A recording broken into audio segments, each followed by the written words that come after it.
let's talk about the best gear to get if you're just starting out and you're looking to get gear to record with. This came from a comment somebody asked about best stuff to start out with, but they didn't specify if they were a bedroom mixer or a guy who's recording and mixing. And I have a feeling they tried to ask the question from a point of view of what could they get that would do both. The problem is nothing's going to do both as well as something specifically for recording or for mixing. So if I was going to start out from nothing right now, what would I buy? Well, I'd buy pretty much the same thing I bought years ago, which I think is saying a lot. Every studio I went into, the vocal chain was very similar.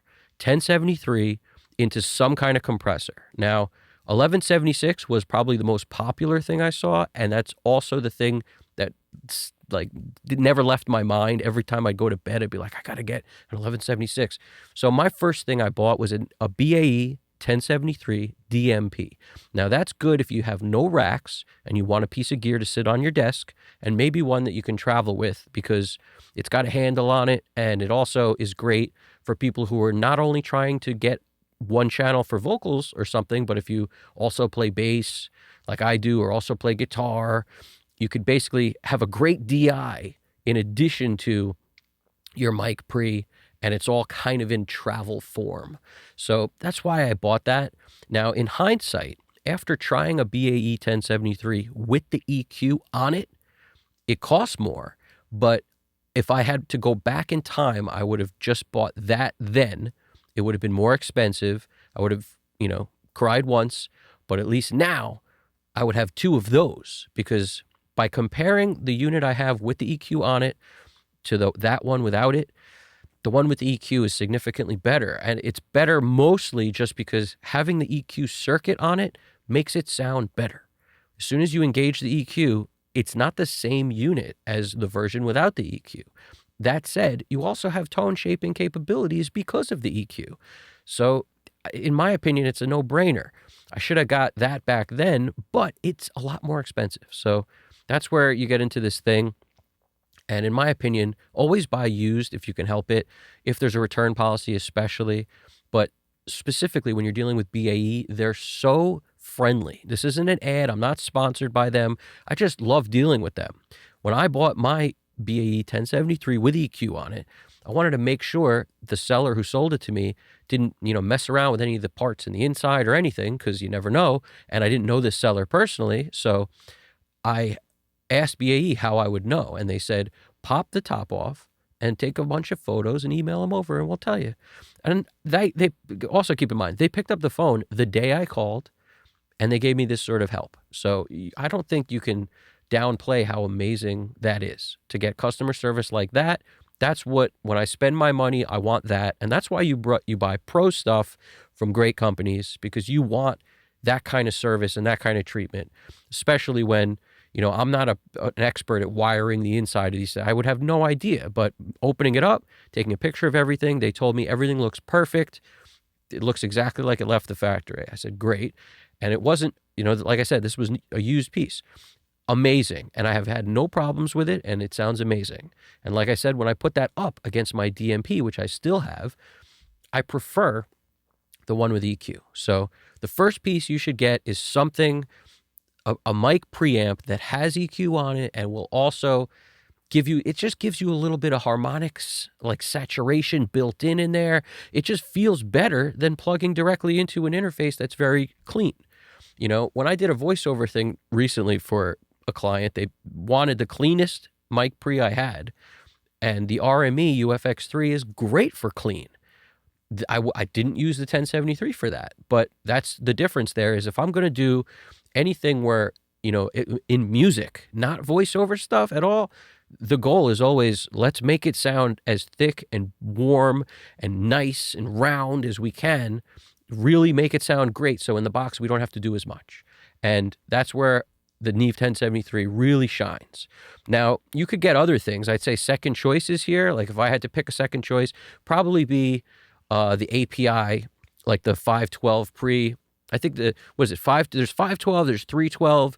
And the way I look at this is They're different flavors. They sound a little different, but they all give you a little more than you bargained for. Like they give you a little bit more than you bought.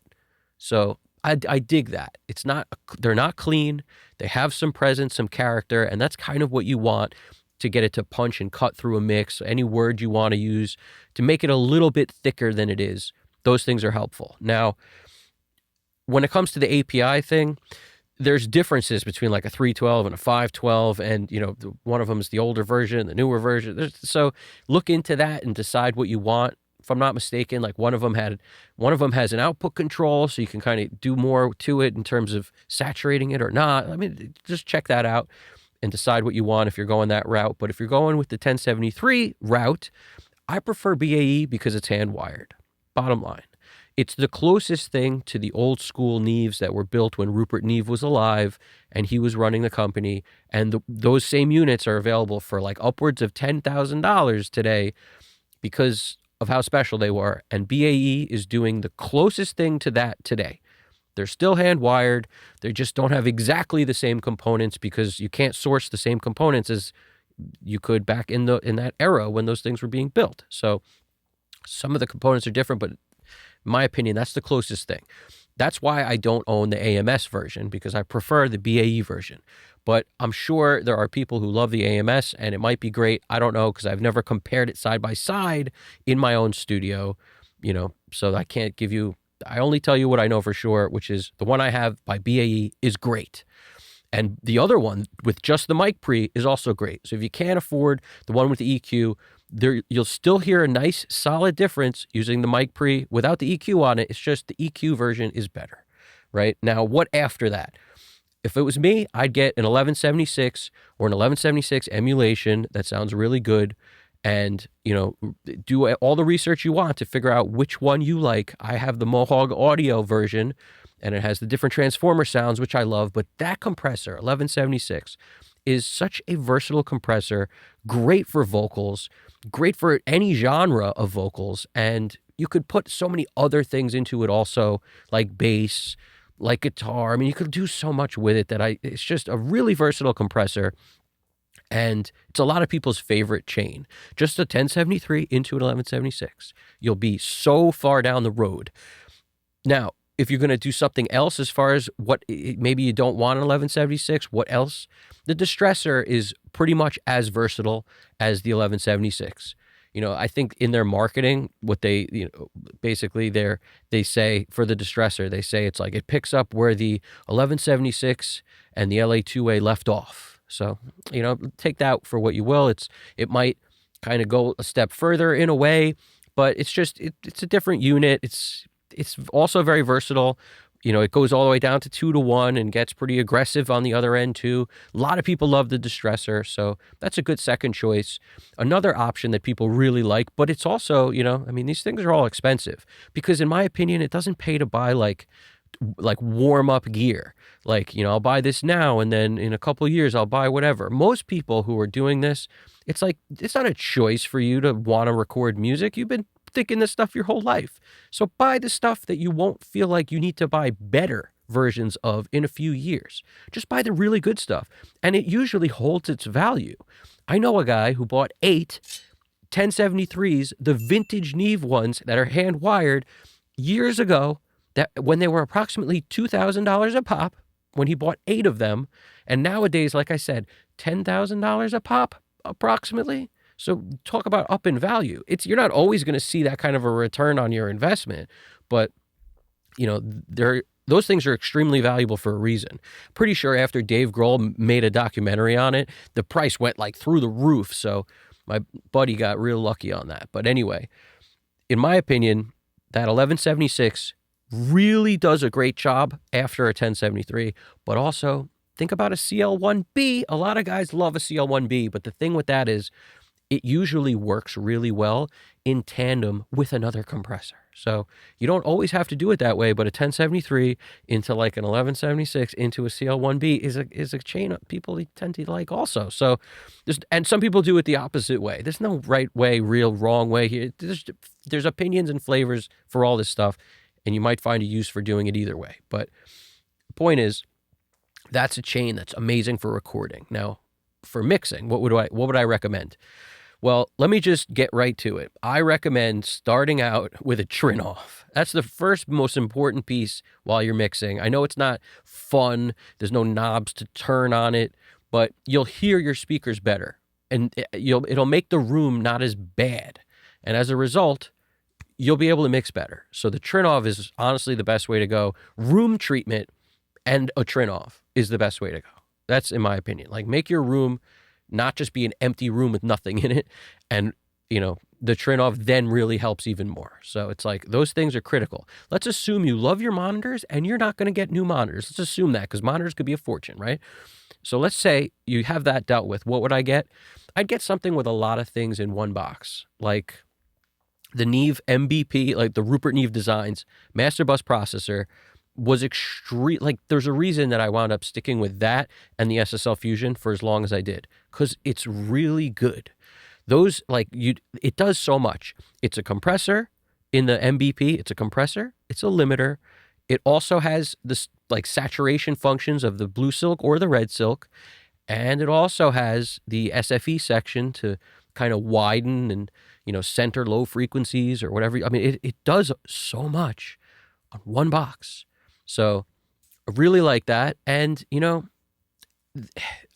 the coolest part is you could use it also in dual mono if you wanted.